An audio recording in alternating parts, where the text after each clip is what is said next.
Hello, you wonderful people, and welcome to another episode of Not Too Comic Book. This being a show where I talk about TV shows that are adaptations of comic books. For today's episode, I'm going to talk about the latest episode of Riverdale as well as the latest episode of Stumptown. Like always, if I'm talking about something you want to listen to, you can always look in the description down below. I click the time when I start talking about each of respective shows. So, for example, if you want to hear what I say about this week's episode of Riverdale, you can skip to what I say about this week's episode of Stumptown. But the first thing I'm going to talk about is this week's episode of Riverdale. A lot of interesting things went down in this episode, so let's break it down. Let's start off with, everything that's going on with Cheryl. Obviously, she's trying to discover who's the person behind kind of messing with her. And she pretends like, it's like, oh, I'm going to die here with my brothers, Julian and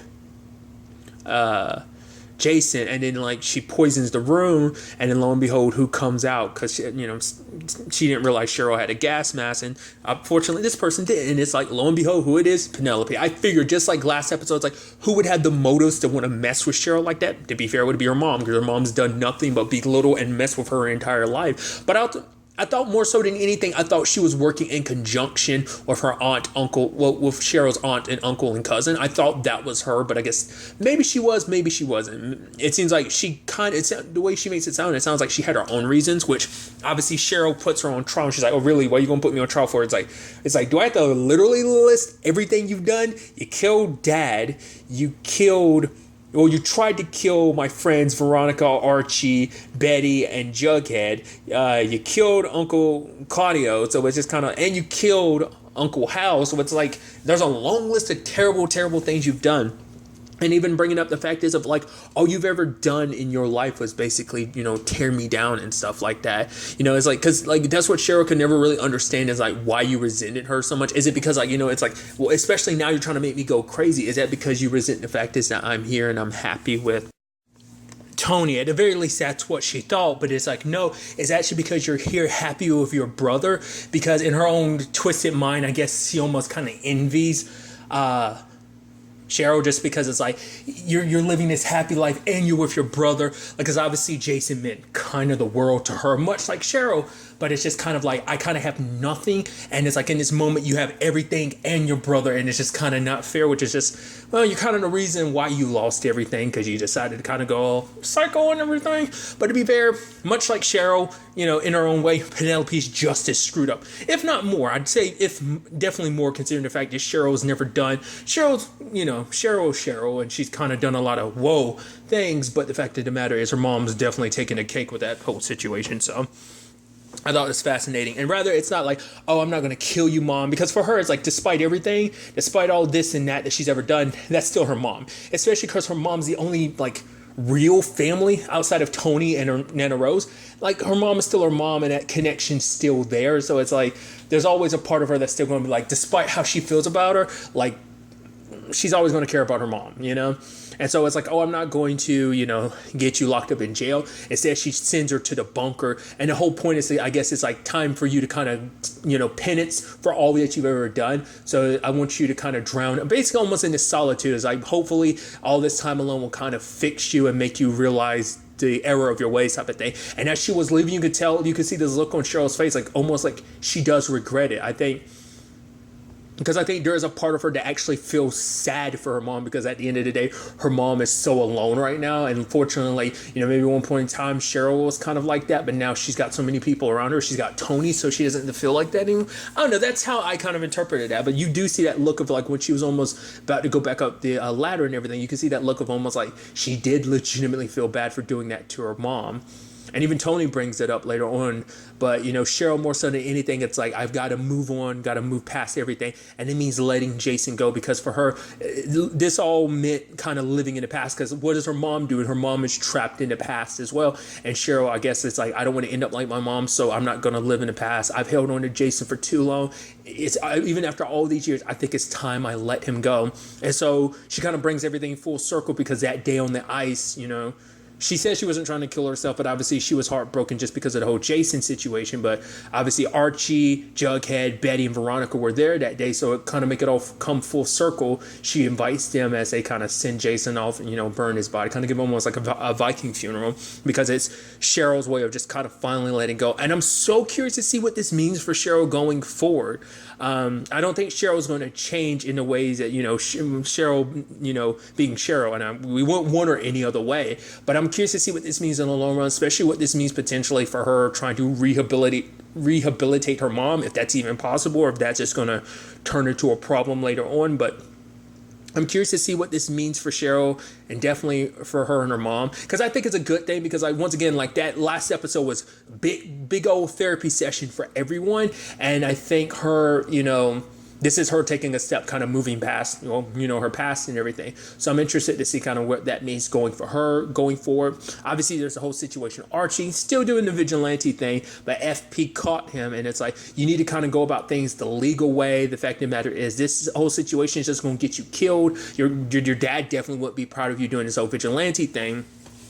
Obviously, some kids get mixed up, and the fact is that Dodger's family end up beating him up, which is so interesting. I end up seeing that Dodger's just miraculously out of the hospital, out of the coma and everything. I'm like, that's so interesting, considering the fact is you literally just got out of a coma and you're kind of back to this douchebaggery, but to kind of pay, Dodger's brothers back for them hurting those kids, Archie and FP work together, and it's like they both go vigilante, which obviously it kind of suits FP very much. Because obviously, Serpent King for a long period of time. So, it kind of, even he talks about it. It's like, oh, it feels good to put the coat back on and everything. And him and Archie, it was kind of pretty dope. We only got a little bit of it, but it sounds like they beat the crap out of Dodger's brothers. And they're kind of there at the, Pops kind of celebrating. Like, yeah, it kind of felt good. It's like, I'll put any vigilante days behind you. But then someone shows up and shoots him. And I'm sure for Archie, what pissed him off most, too, it's like, let's not forget that was at Pops, someone he cares about getting shot. Literally happened to his dad, obviously, at the end of season 1. So it probably made him flash back to that a little bit. And now, obviously, FP is telling him, is like, kind of let this go, because it's going to take more than a graze like this to put him down.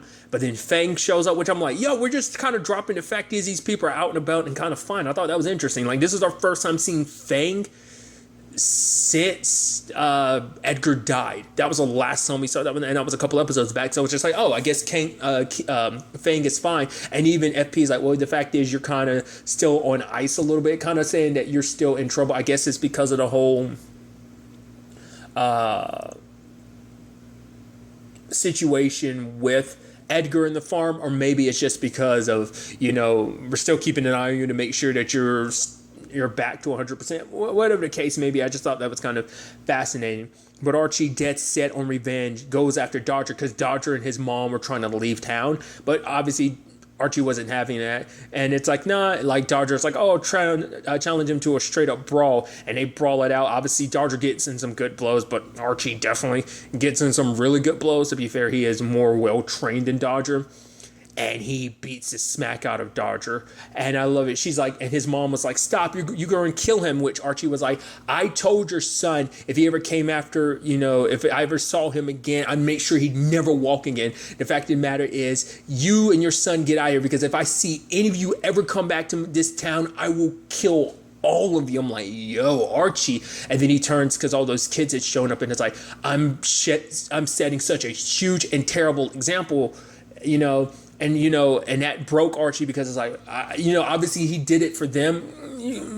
Well, that's debatable, actually, because even he kind of admits it a little bit. But it's just because it's like he kind of got consumed by it, because he even talks to his mom about it. He's like, and because that was an aspect of last week's, or the last episode too, was about the whole aspect of, because he's so consumed by grief, your grief can easily turn into anger, and he's still not processed losing, Fred. So for him, he's sad and well, more so than sad, it's just anger, And what do they say? Anger is sadness turned inward, or is it the other way around? That anger, or is it whatever the case may be? I usually know it, but I'm butchering it right now, so I apologize. But regardless, it's just interesting, him like saying like, I wanted to, hurt them for what they did, and I wanted to, there was a part of me that wanted to kill them, but now, seeing like the kids look at him like that, like he's some kind of monster, and his mom's trying to be like, you're not a monster, but that's why I'm like, Archie kind of did it for them, but at the same time, it's just because he was so consumed by rage, all he could see was, red. And I mean, to be fair, that has been an issue for Archie, that the fact of the matter is he kind of gets consumed by certain things, especially when, obviously people like Hiram kind of point him in a certain direction. Like Hiram kind of feeds off that anger that's kind of in Archie for many different reasons. But obviously this most recent example is something that's obviously not going to be something you just easily get over. Like obviously it is a lengthy process, dealing with loss like that, losing your dad at that age, when it's like, my dad won't be here to see me grow and the man I become. Because also there's a whole struggle with like becoming the man that he wants, that he's like his dad would be proud of. And so for him, it's like probably like that whole thing of like not feeling like he's failing his dad, that probably like hits him hard and makes it even worse, So I just think that's kind of an interesting thing. I'm curious to see how Archie does deal with that, especially because we have his brother Frank showing up, which is like, maybe they've mentioned that before. I never knew he had a brother. That's interesting. And I'm curious to see what he ends up doing. Is he going to be the angel on Archie's shoulders, or is he going to be the devil? I'm curious about that. Like maybe he can help Archie heal, or maybe he might just be kind of, fuel for the fire when it comes to Archie's anger and grief. That's an aspect, we'll ultimately kind of have to wait and see, because I think now for Archie it's like what the center was supposed to represent has kind of been tarnished because all that. But now Archie always gets self-reflective in the season. Like it always kind of makes him realize like like I said, his anger has always kind of gotten the best of him over the course of the series so far. So it's like I'm curious to see what this reflection is going to teach him about himself and like how he's going to go about dealing with it. And then there's the whole Veronica situation, which obviously still dealing with her dad's interference. It's like, there was another college that was on the list that she was trying to get into, but it's like, they didn't respond. I was like, yeah, that was most likely your dad's interference. Never really said it was him, but obviously most likely was him. And so she's still trying to crush him, but obviously like their liquor license kind of gets revoked. Because ordered by the mayor. So, and I even love like Pop's being like, I don't mean no disrespect, but your dad wasn't raised right. It's like, yeah, that's putting it mildly, Pop. Considering the fact is that, Hiram has done all the, once again, dubious and very like not borderline, straight up evil things that he's done. That kind of comes as no surprise. And obviously, Betty's still trying to kind of put together, something special, trying to like live it up, kind of blow out.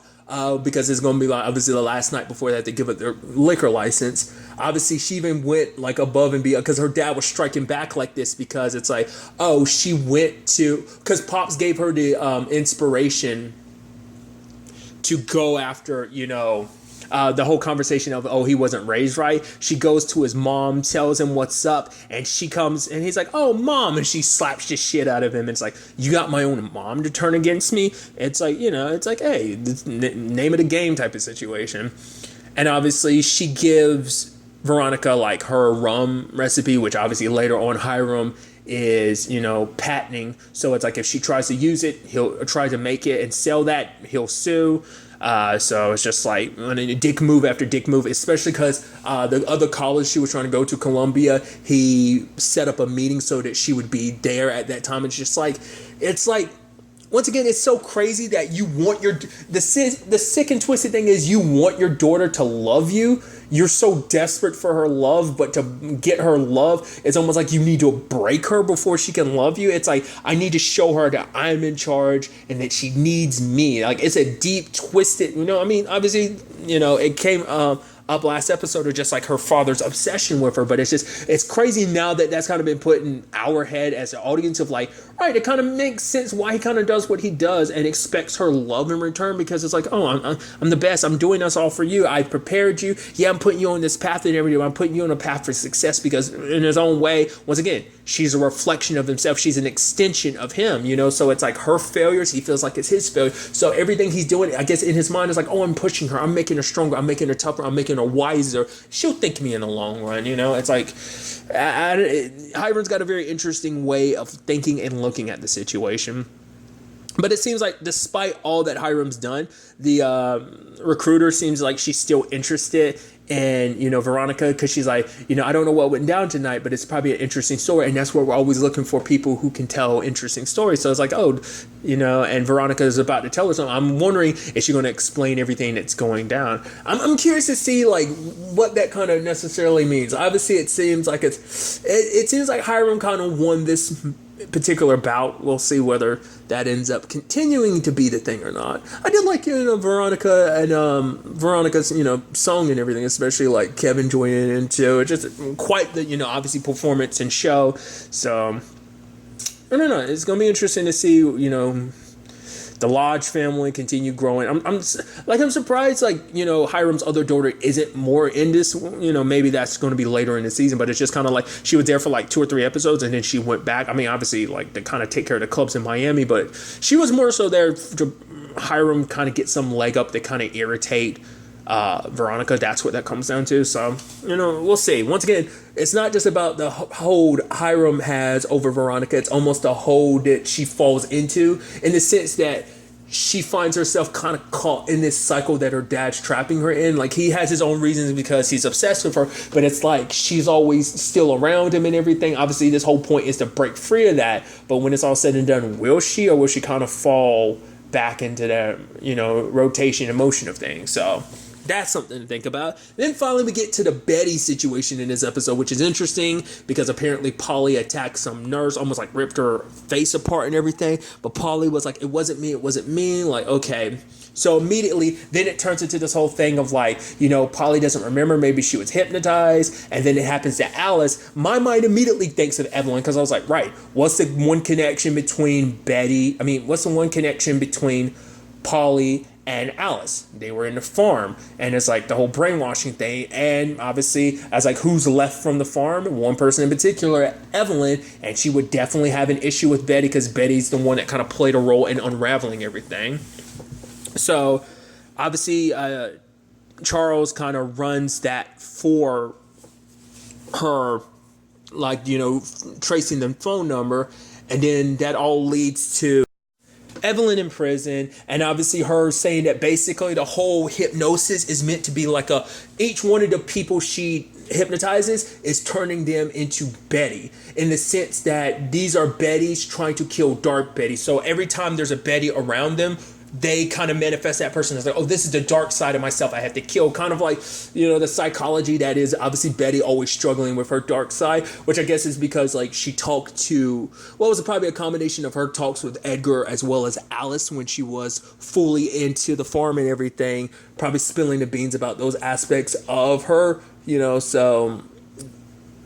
And once again, I do like that being something that is circling back around. Obviously, it's something that, I feel like it was way more prevalent in the earlier seasons. The fact is that she actually manifested Dark Betty as like her with the black wig and everything, but it doesn't, it's been an element there, but it never manifested in that necessary manner since like season 1. I think it's the last time it manifested like that. Maybe season 2, but I think it was season 1 that was the last time we saw it manifest like that. But it's still been there, this underlining, darkness in her. So, and obviously Betty's worried, that maybe, hey, I'm being influenced by all of this as well. So obviously the trigger words are Tangerine said 3 times, and Betty's worried that maybe like she can be affected, even to the point when Evelyn was about to say a 3rd time, she hung up because she was actually scared, because like, what if I'm hypnotized? Charles does it, nothing happens. It's like, oh, I guess you're okay. But then it seems like later on she was almost in a fugue-like state, because it seems like a combination of Tangerine plus seeing the red door was kind of a trigger, because for Betty, the way Charles kind of explains it is that basically that time she killed that cat because her dad pushed her to do it, like, ended suffering, but just more so kind of get her into the, the feel of killing. That kind of awakened Dark Betty. And so it's like you kind of have to go back to that moment, because it was also that thing of like, because she clenched her fist so tight that she dug her nails into her skin, which once again, that's an aspect she hasn't done in a while either. I feel like that has been more recent than the whole Black Wig Dark Betty situation, but I could be wrong.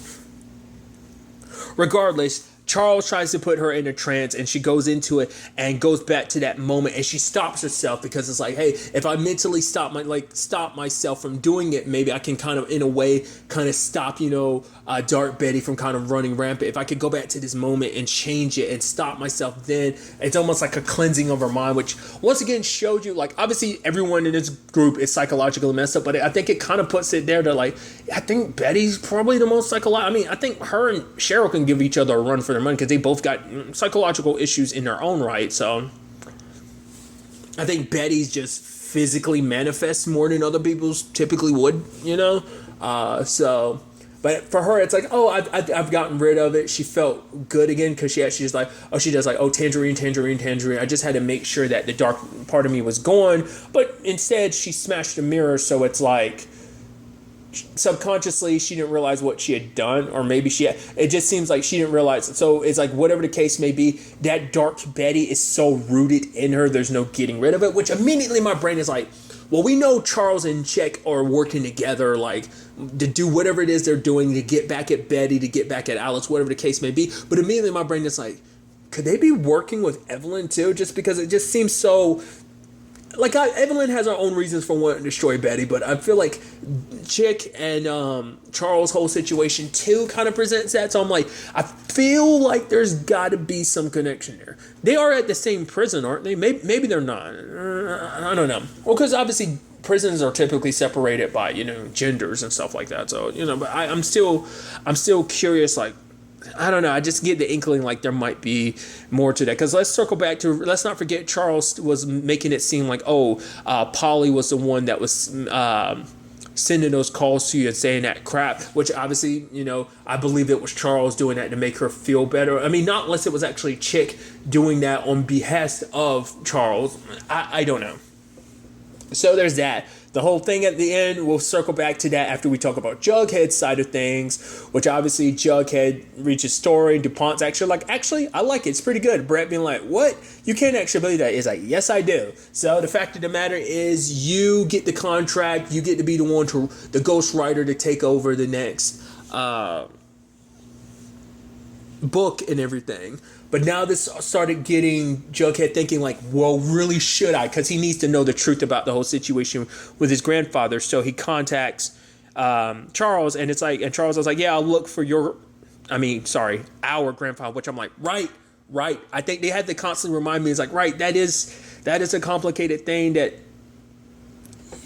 Betty and Jughead's relationship being that complicated thing, especially considering the fact that your parents are not just like, they've dated. It's like, no, your parents are currently dating. Hey, it is what it is. As long as everyone's happy, it's fine. It's just that thing of you like, right. Your dad you both literally have the same dad, and your half siblings are banging it out. Is kind of weird to think about in a grand scheme of things. When it comes from the Charles perspective, like when you get really, you kind of, like I said, you just kind of like forget a lot of those details until they bring it up and remind you, like, right. But nevertheless, Charles gives Jughead the address of his, grandfather, and he actually meets with him and talks to him to get the true story of the whole, the book series situation. And it turns out, yes, he did write the first book, but because he was so down and out and just so flunking out of Stonewall and everything, he ended up selling the rights to that book to DuPont. So it's like, yeah, DuPont didn't write it, but the fact of the matter is that he legally acquired the series. It's not like he stole it. And obviously Jughead has been like living on this whole conspiracy this entire time, but now realizing like, oh yeah, I mean, because that's why he ended up becoming the drunk that he did, and kind of, hurt why he ended up hurting FP and FP's mom the way he did, was because he was so bitter about the fact is learning that the franchise grew into what it was, but because it was like, it was mine, but for him, he sold it off for like $5,000, so obviously he would be bitter, but obviously he has regrets about what he did. And the sad thing is, Jughead does seem like he tries to, and I'm surprised his father is so receptive to it, because it's like, hey, the fact of the matter is, Dad, he is apologetic. The fact is, I tracked him down, and it's like, if you want to, I could get him to come here, and it's like, FP is like, well, since I am here, it's not like I can really say no if he does show up and everything. But by the time Jughead goes back there, he's already gone, which immediately my brain went like, part of me started thinking like conspiracy. I was like, are we going to find out that in actuality he was paid off? I mean, what if, I doubt it's going to be this, but there was a part of my brain that's like, what if that actually wasn't his grandfather? What if that was someone pretending to be his grandfather to kind of get him off the trail of this whole situation? That's me getting super conspiracy filled, but there's still that whole situation of like, well, even if DuPont had nothing to do with stealing the book series from your grandfather because he wrote the first book, it's like, that still doesn't Chipping's suicide. There's still something to that. So I'm like, there's still obviously foul play involved in here, but still just haven't quite grasped the full picture in the whole situation. So, but another,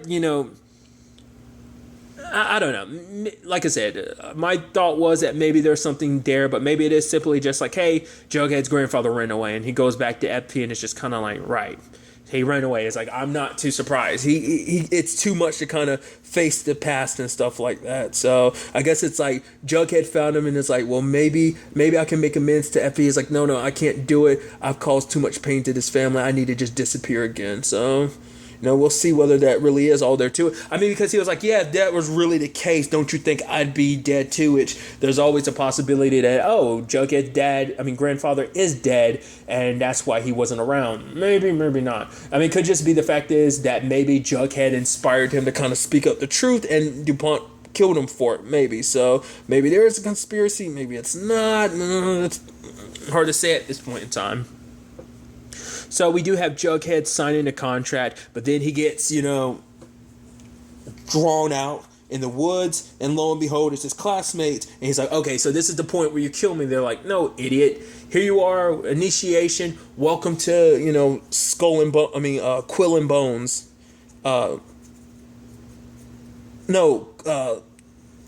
Quill and Skull. I keep messing that up. The little secret society and everything. It's like, oh, hey. And then hard cut to, obviously 4 weeks later, where we have the whole situation with Betty with the rock in her hand, and it looks like she killed Jughead. I was like, oh, so this whole situation continues to grow. So I thought it was complete and utter BS, because I was like, oh, like those prep kids set that whole thing up to make them take the fall for it. But it's like, no. At the very least, maybe, once again, it's like, I'm still kind of connecting all the dots. I still want to say, like, Charles and Chick have something to do with all the, I feel like all these pieces coming together like this have to be all of them coming together, meaning that Charles and Chick are working with these, Quill and Skull people. Maybe not, but it I don't know, it just seems too coincidental, like, these kind of adversarial groups, even though, like, obviously we don't know, obviously the group doesn't know about the whole Charles and Chick situation, but I still feel like there's too many adversaries kind of running around for that just to be kind of a coincidence. I mean, maybe it is just like, enemies on all these different fronts, but whether they kind of join forces and are a part of all this, I don't know. I mean, because obviously,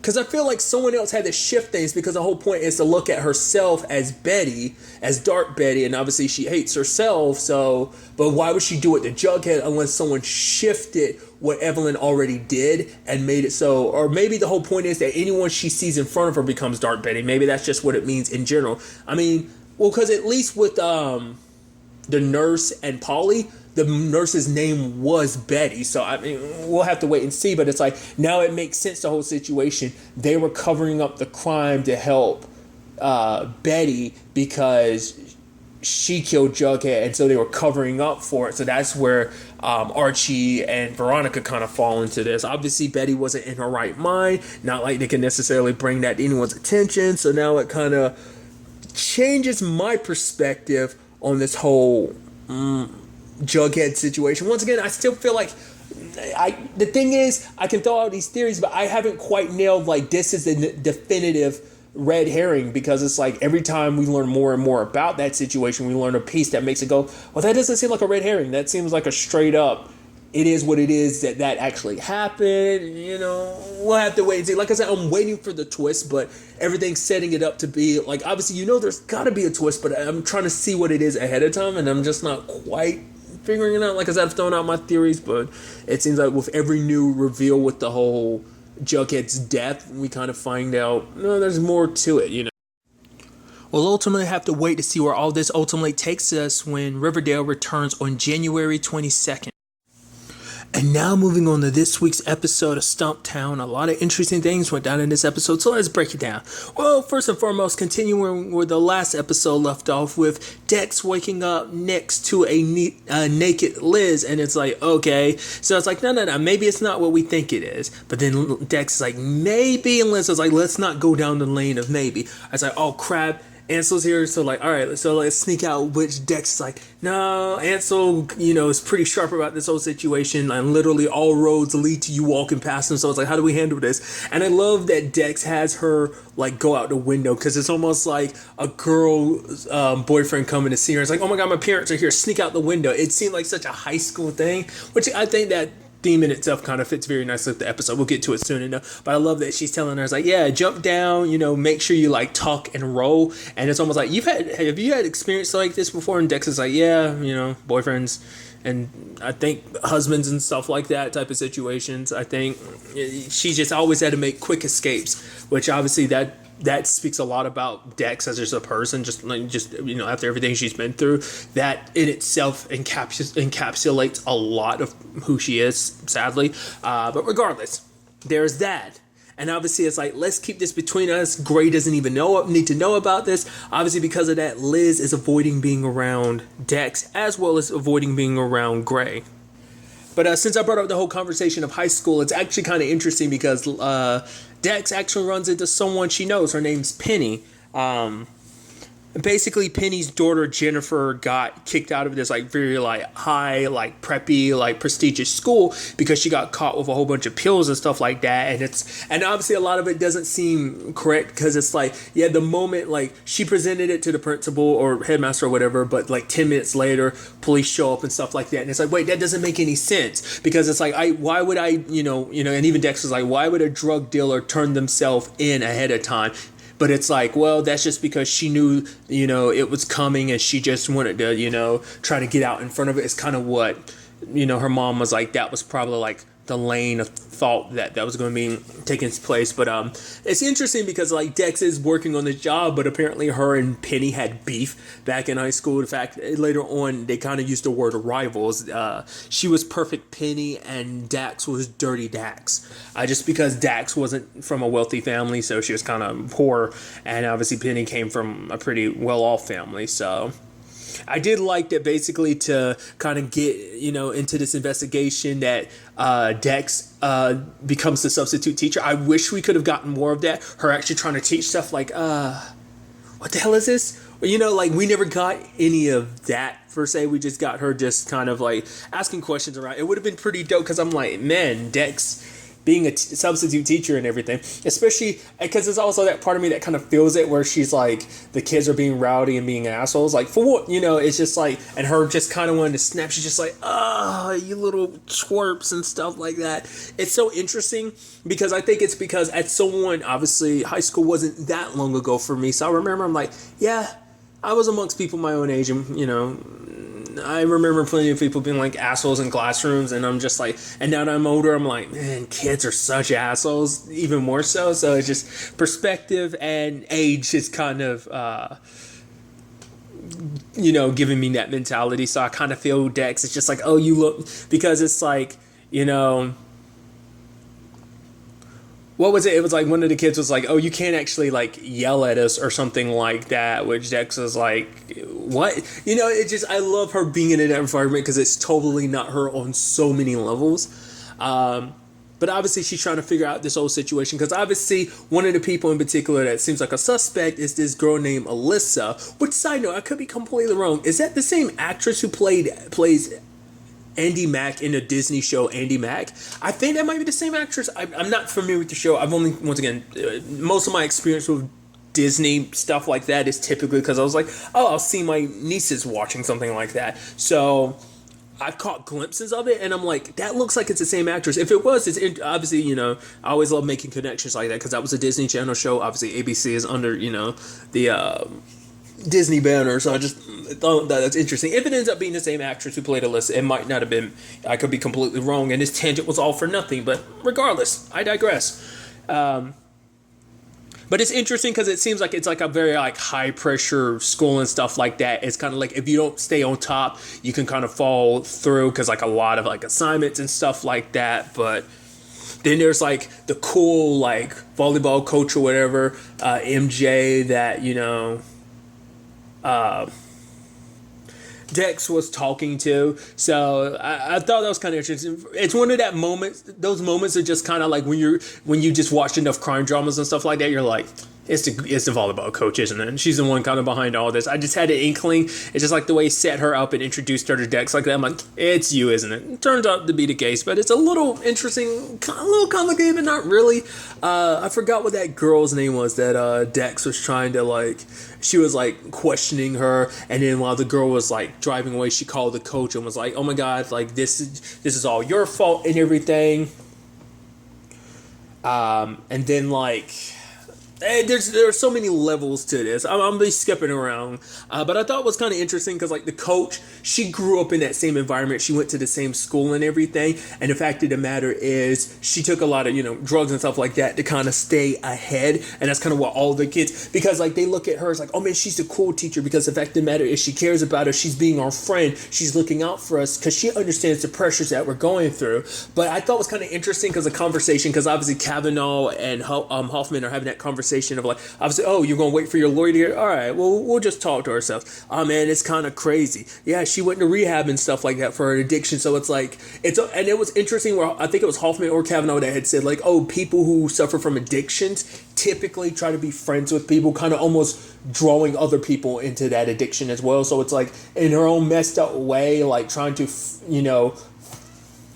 fix herself in a sense by drawing other people into that same addiction. I never knew that was, I wonder how true that is, because I think that was such an interesting element to like, oh, that's kind of a byproduct of a person's addiction. You kind of want to, it's like, well, the whole thing of like misery loves company, so I guess it's kind of like that same thing. So it's just kind of interesting. But we find out like the girl in particular is the one who put the pills and stuff in Jennifer's bag, because the coach was like, if you don't do this, like, because basically this all stems from Jennifer trying to do the right thing. And even she was like, well, what's the point of doing the right thing? I might as well have been selling the pills, because they automatically assume I did something bad. And when I try to do the right thing, I get punished for it. I'm getting expelled from the school and everything.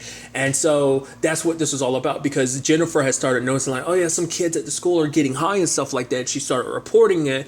And obviously it turns into a thing of like the school's kind of trying to cover its own ass type of situation. More so than anything, the coach was like, oh, if if this gets all discovered, you can basically kiss your, records and all the good you've done at this school, bye. That's how she convinced like at least one girl in particular to frame Jennifer with the pills and everything. But when it's all said and done, she decides, and I think it kind of works out for the best, because I think even her mom, it's like, yeah, that environment's not good for her daughter, just because recognizing all the crap, and just because it's the thing of like, when you try to bring up an issue at the school, it kind of gets buried, because the school is more concerned about its reputation than anything. Obviously the scandal is going to destroy that reputation.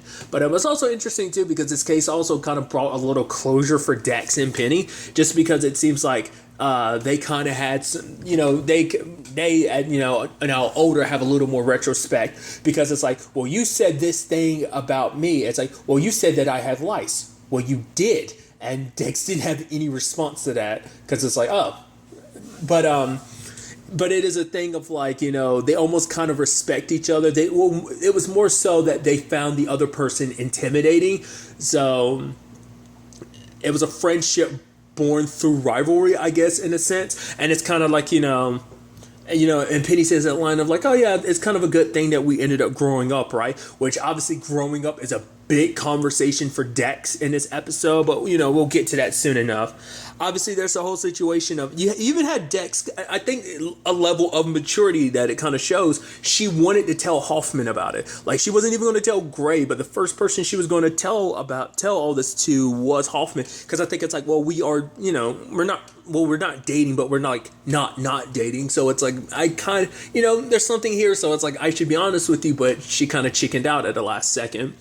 And obviously Hoffman ended up finding out, because it wasn't even Liz that told Gray. I thought that's what was going to happen, because it seemed like at one point Liz acted like she was about to tell Gray, but she came up with an excuse of like, oh, the fact of the matter is I'm starting to develop feelings for you. And Gray's like, no, the same thing applies for me. She's like, oh yeah, that's good. That's kind of why I was avoiding you all day, because I was worried that you didn't feel the same. It's like, okay, she came up with an interesting excuse, but then the bomb got dropped, because Ansel was like, oh yeah, like she was over at, her and Dex were playing, they were in her room, sleeping in the same bed together. And it hit for Gray, being like, they slept together. And then he confronts Liz, which Liz was like, I was going to tell you. And then she she ends up throwing Dex under the bus. She's like, I'm not trying to throw her under the bus or anything, but this and that. I'm like, that's so interesting. And especially because Gray ends up confronting her. And he kind of does a dickish thing because he does it while Hoffman's there. Doesn't even give her an opportunity. But I guess it's the whole thing of like, if you wanted Hoffman to know, you would have told him yourself type of thing. So the fact is you didn't. That's kind of on you, not on me type of thing. But then he proceeds to kick her out of his bar because it's like in his situation, it's almost like he's choosing. Not almost. He definitely is choosing Liz over Dex, just because he was like, because Liz is like, if you want me to, I can get my stuff and just leave. And it's like, why? Give me one good reason why. But for her, it's like, the fact of the matter is, I'm not trying to blame this all on Dex, but the fact of the matter is, like, this is us. Like, I like what was happening here. Like, I do care for you and everything. So. But then, like, when he was kind of chewing into Dex in that moment, you see us. What I saw, I was like, wait, is Liz smirking? I was like, did you set this up? I was like, are you benefiting from the situation? Like, I was like, because I was trying to figure out like what was going on there, and obviously, Dex tries to bring it up to Hoffman, but Hoffman's like, no, it's cool, I get it. There was no like exclusivity with where we stand and everything. Which obviously, I love that Hoffman brings it up to that other officer, and she's like. Because he's like, say for example, like someone I'm dating, sleeps with another woman. It's like, that's cheating, right? I mean, that's not kind of in basically the lane of okay. And she's like, well, if a guy I dated cheated, slept with someone else, I'd be pissed. And he's like, right.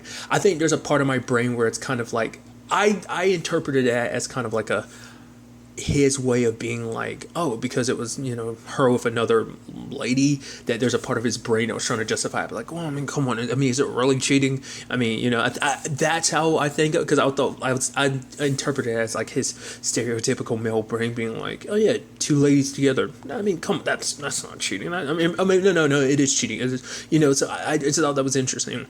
But the fact is that he was willing to cut her more slack. He's like, who am I to really get mad at Dex? Because he's like, I've stepped out before. I haven't always been like, I haven't always, I guess, been the most faithful in his relationship. So it's like, who am I to kind of judge her in this instance?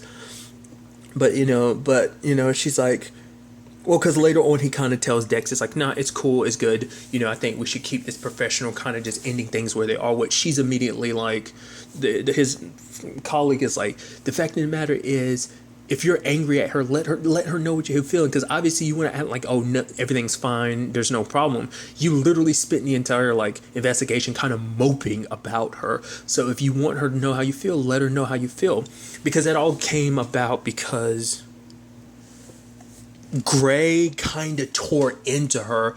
And slightly justified, but at the same time not. It seemed like there was a little bit of, hard love in it, but at the same time there was also a bit of just being kind of a complete and utter asshole. Just because for him, he was talking about the fact is that Dex did what she did. It's like, for one, neither one of them remembers, so that's what makes it worse, because he's like, if it was just you actually slept with her and we knew the facts and everything, that's one thing. But the fact is that there's this like, well, we don't know, makes this even harder, which I'm like, I don't know. I feel like, I guess that's always the thing of like, not knowing is always the worst, but I guess it's like, because I think it makes him conflicted, because it's like, if I knew that you slept with her, I could be pissed and we can kind of move past that. But because I don't know if you slept with her, it makes me go like, okay, so you didn't sleep with her, but some complicated stuff went down, or you did sleep with her, which some severely complicated stuff went down. So some complex emotions, and obviously, like I said, Gray has every right to be pissed. It's like, well, you slept with my girlfriend, but for him, he kind of tears into her because it's like, you've never dealt with all the issues. The fact is, your parents, what happened to Benny, the fact of the matter is, like, you knew how happy Liz made me, and the fact of the matter is, you can't handle the calm, because even referencing the fact that she hasn't completely recovered even from all her military days, like, you're dealing with so much trauma that, and so much PTSD, you're not dealing with it, and anytime there's any bit of calm in your life, you kind of go a little chaotic. And she's like, I'm not trying to do this, because in her mind it's like, I didn't do all this to try and because he's thinking like, oh, you're trying to sabotage this, you're trying to sabotage everything, like, that's why you did this, because it wasn't only just, because you kind of want to stop me from being happy, because it's like, you want me to kind of be, because in his mind it's like, you want me to kind of be kind of as down in the dumps with you, almost like a misery loves company thing, but also like you kind of imploded things with Hoffman because things were kind of good. When things are calm, you can't stand it. Calm makes it means things are quiet. And the fact of the matter is, it means kind of dealing with all the stuff that you haven't dealt with. And calling her chaotic and stuff like that. But even Dex is trying to defend herself, being like, I wasn't trying to do it on purpose. But the fact is, I think for him, it's like, it doesn't matter if you were doing it on purpose or not. Like, the fact is, you still did it. So it's like, get out of my bar, just stay out. And it's like, and you can tell Liz started feeling bad. It's like, okay, like before you were kind of all smiles about it, but now it's like, you actually feel bad. It's like, oh, because I guess you're coming between their friendship, which I start thinking like, oh, maybe that's what she was planning to do before, but maybe now she feels guilty about it. Maybe she'll say something and change things. Because like I said, it did seem like she did kind of throw Dex under the bus. It's like you didn't really account for your own personal responsibility. But Dex goes back to the casino and she looks and she sees that Liz never was drinking her drinks. In fact, she was pouring them out or actually giving them to Dex. And Dex is like, oh my god, she did this to me. But Sue Lin was like, the fact of the matter is, it's like, yeah, the fact of the matter is she kind of hit rock bottom, sleeping with someone else's girlfriend. Pretty bad. But the fact of the matter is, she does try to give her advice of just like, you know, you need to fix your bed. And she's like, well, you mean that literally? She's like, yeah, just something as simple as fixing your bed, being kind of like, you know, one of those things of like, if you do this one thing, it can kind of get your day started because it means you're kind of on the path to just, you know, you feel a little accomplished. It's not the same thing, but it's kind of what Sulin was going for. It's just like something like that, something as simple as fixing your bed, kind of bring a little more order and structure to your life. Because the fact of the matter is, you need to kind of put yourself on a path to forgiving yourself, which is interesting because remember, Dex brought it up like last episode. The fact is that there's something about Benny's death that she hasn't told anyone, especially Sue Lin. So whatever this is might affect the way Sue Lin feels about her. It's like, oh, they might be on a better path now, but maybe if Sue Lin found out whatever it was that she was about to tell Gray, who knows? But then, like, obviously Dex sent the video over to Gray, and it's like, huh. And then he confronts Liz, and it's like, did you lie? Which Liz is trying to, once she admits, she's like, yeah, I messed up and everything. It was kind of a terrible thing I did. But the fact of the matter is, like, if I didn't do that, like, what's happening between us is good, but it almost seems like it doesn't matter because no one could get as close to you as Dex has. Which, yes, I understand there's some underlining stuff between Dex and Gray that neither one of them is willing to admit. It's definitely there, but no one wants to admit it. But I don't think that really justifies what you did, because what you did was a super, super, super shitty thing to do. You literally tried to destroy a friendship that existed before you came into picture. Like, I don't think she's like, I'm sorry about what I did, but the fact of the matter is, you'll never be with any woman because no one will kind of compare, because as long as you are not willing to admit how you feel about Dex and everything, then things aren't going to change. But I'm like, I think we're missing the point here. Like, Gray's kind of feeling a little bad because I think he recognizes that, but I think we're missing the point of you did something super shitty trying to ruin a friendship, literally getting Dex drunk and making her feel. But I guess it's because, like, Dex already has issues, and on top of that, you're just adding more to it because you're making her think, like, you know, she hurt someone that she cares about. Say, like, that's a dick thing to do, especially for Gray too, because I literally went off on her about something she didn't do, and you facilitated that. It's like, I'm sorry, it just doesn't seem like it cuts it. I was like, that's a shitty thing to do, and that kind of makes you kind of a shitty person. It's like, I get what you're trying to like do. It's like, but what's between, like, it doesn't matter. Yeah, they had their bond and everything, and you're like, oh, there's no room for me and stuff like that, you know, because like, I guess what pushed her to do this is because Gray says, it's like, no, like, the fact of the matter is she's my friend. But I guess that wasn't enough. It's just because, like, I'll never kind of get through the red tape. I mean, it seemed like you were warming up to Dex too. Dex was liking you, and then you kind of do something like this. That's, I don't know, especially because it's like you spent time around Ansel too, and it's like you were good with him, but now it's just kind of, I don't know, it kind of takes away from some of the good with you. It just gets mixed in with the bad. I don't know. I just feel like that element of it was kind of lost, because I was like, that's just a shitty thing to do. But interestingly enough, there's a lot kind of being thrown at the end there. I thought was kind of interesting because obviously there's a whole situation with Ansel telling Dex, it's like, yeah, because Dex is preparing and fixing her bed, and she's like happy. She actually does it. She's super happy because she's like, yeah, I did it. And then, Ansel drops a bomb. It's like, I want to move out. And she's like, wait, what? He's like, I want to move out. Like, everything he's been doing for the past like 2 episodes or whatever, it's him kind of trying to get his finances in line so that he can make sure that he can, buy his own place. Because I was wondering, like, what he was trying to do, because he wants his own independence, because he hates that, both Gray and Dex kind of treat him like a kid. But for Dex, it's like, you're my baby brother. I'm going to protect you. I'm going to always look after you. Especially because she knows how messed up this world can be. Just especially after everything she's kind of lost, obviously the complicated situation her and Gray are in right now, but also just everything with Benny and just what she went through with the military, their parents. I think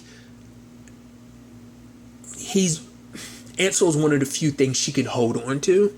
And, potentially having that slip through her grip might, it's kind of a thing, the whole thing about in Riverdale about learning to let go. Like when it comes to Cheryl's story, I think it's getting to that point for Dex where she needs to kind of learn to let go of Ansel and not try to keep him as, sheltered and just like as, her grip is tighter around him. It's like, give him a chance to kind of live on his own experience life that he's plenty capable of it, So I think that's kind of a neat element. At the same time, Gray and Hoffman are trying to get in contact. Well, we see Gray call, but she's fixing her bed, so she's not near her phone. Hoffman shows up, wants to talk and everything, which Gray pulls up at the last minute and sees this, so it's like missing his opportunity. Once again, let's not forget, Gray had a wedding ring that Dex found. She has yet to say anything, so there's some part of her that is aware, but maybe it's just because she doesn't want to believe that, just because if she admits it, it would complicate the relationship that they made sure to say, like, no, there can never be anything between us because I don't want this to get messed up. But obviously Gray wanted to respect those boundaries, but obviously he can't help how he feels about Dex, especially as much time he spent around her and Ansel. They mean a lot to him. It's also interesting to think about like all this whole list situation going down after the whole, Dex was mad at, Gray for getting Ansel involved in all his criminal stuff. There was even that interesting line where it's like all this stuff got him, Gray, missing his Grand Theft Auto days, which part of me wonders, is this set up for the fact is that because of all the emotional stuff that he's going through, that maybe he's not going to be 100% dealing with the right way, that he might end up going back to his criminal ways just to kind of compensate or something like that. I know he meant that offhandedly, and that the whole point was supposed to be like, this is so taxing and just draining and complicated that I'd actually kind of prefer to go back to my thieving way in my Grand Theft days. I kept saying auto, it's just Grand Theft, Jesus. But regardless, I'm interested to ultimately see where all this ends up taking us going forward, because like now it's turned into a love triangle that no one recognizes as a love triangle. So obviously Dex and Hoffman potentially fixing things, but I think Hoffman's colleague, I'm pretty sure she kind of has a thing for him. I might be reading too much into that, but that's what I see. I feel like anytime she's talking to him and stuff like that, it's like she's giving him advice, trying to be a friend and everything. But I think it's also because she kind of has a thing for Hoffman. Maybe that's not the case, but just the way she looks at him sometimes, I'm like, especially the way she looks at him and Dex, I'm kind of like, it seems like I said, you're trying to be a helpful friend, but at the same time, I feel like there's someone kind of a bit of a like, hey, I'm kind of friend zoned here, or just someone who's not willing to admit how I feel just because I see you. I don't know. Like I said, I could be 100% reading too much into that. So, like I said, we'll ultimately have to wait and see where ultimately all of this ends up taking us when Stumptown returns on January 8th. But really, that's all I want to talk about. So the next time we meet, be happy, be safe, live life to the fullest, and enjoy it. Good day and good